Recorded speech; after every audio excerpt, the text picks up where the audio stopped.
Okay, we are at Lake Titicaca, the city of Puno, which is on the Peruvian side. And this is a dock that's going to take us to a boat that will take us to the Uros floating islands. And this plant is called totora. And from this, people make boats and roofing and all sorts of different things. It's a very useful indigenous plant. You can even eat parts of it. So we're going to these very interesting islands called the Uros, and I will make another video from there.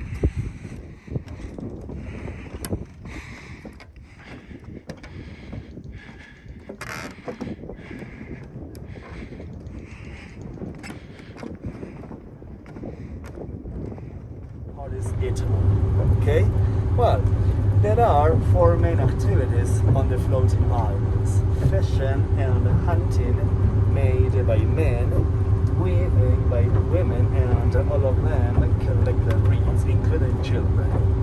Actually, women embroider tapestries to represent their way of living. Men use now fishing nets, and they hunt and eat coots, moorhens, gulls, ducks, and now they have domesticated some wild birds. For example, it's possible to see gulls walking on the island, black ibis walking on the island like chicken. They are for eating. Okay? Yeah, that's true. Well, and there are now nearly 5,000 people, Buddhist people living on the floating islands. Oh, wow. Yeah, it's a big community, and the population is increasing. Okay? Well, we're going to talk about this in detail once we get to the floating islands.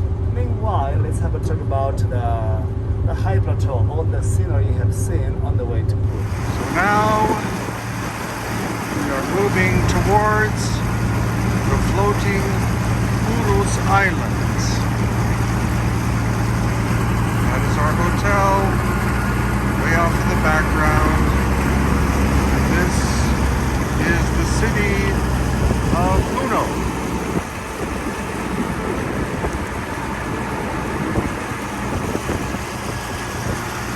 As you can see, we're not the only ones who are heading to the islands. It's very popular for tourists, not only from Peru, but from around the world.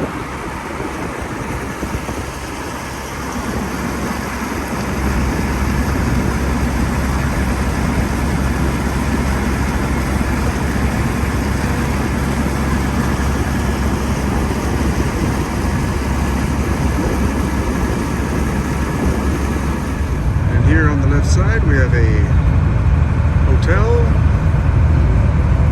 built on top of an old prison. So people say that the hotel is haunted. And more of the totora reed.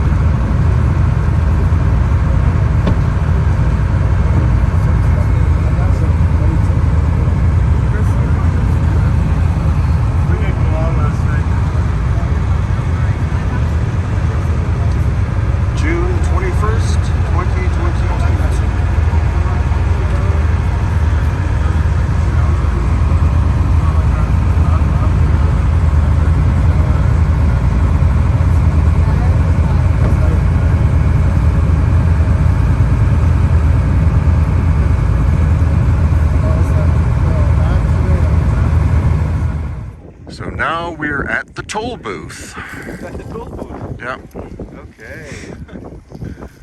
So this is where we pay to be allowed to enter the islands. And this is the beginning. Sorry about the wind, but it's always windy here. So here you can see the extent of the Uros floating islands, going all the way there and over here. These people genetically came from somewhere in the Amazon around 3,000 years ago, they say. And in order to, in order to keep from being attacked by local populations such as the Aymara people, that's when they started to come up with the concept of building the floating islands. The islands on average last about 20 to 30 years. So a year or two before your floating island is about to sink, then you start building the other one. Then when you occupy the new one, then you just cut the old one loose and it drifts off into the big part of the lake, which is to the south here. So we are now approaching the island that has been designated for our tour boat. They make sure that you can leave your stuff on the seats. There is equal opportunity for the different people living on the different islands to have tourists. So it's coordinated by local society. So there's 2 things. 3 things. Sorry. Right.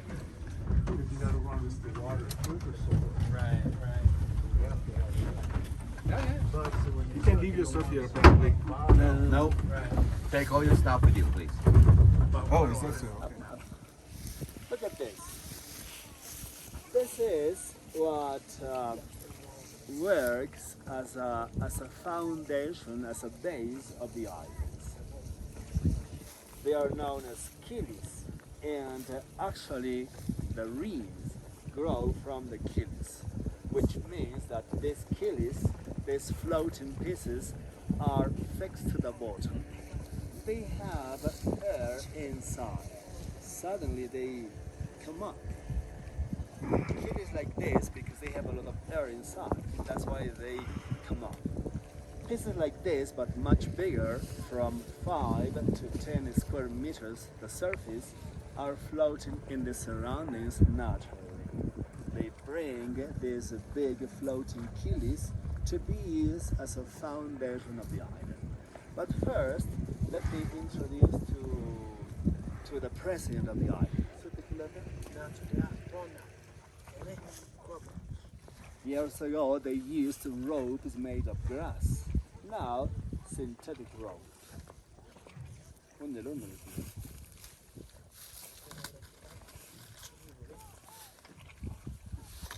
Ropes made of grass, like this. Okay? Is that Ichu? It is. Okay. It is.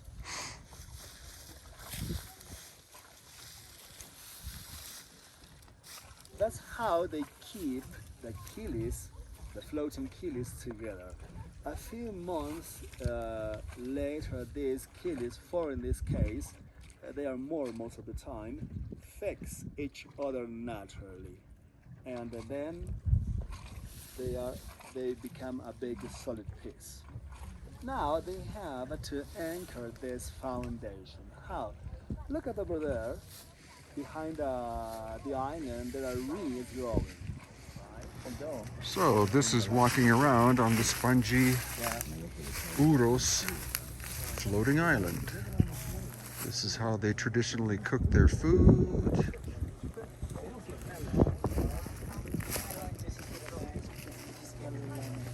And there's a little watchtower you can see up there.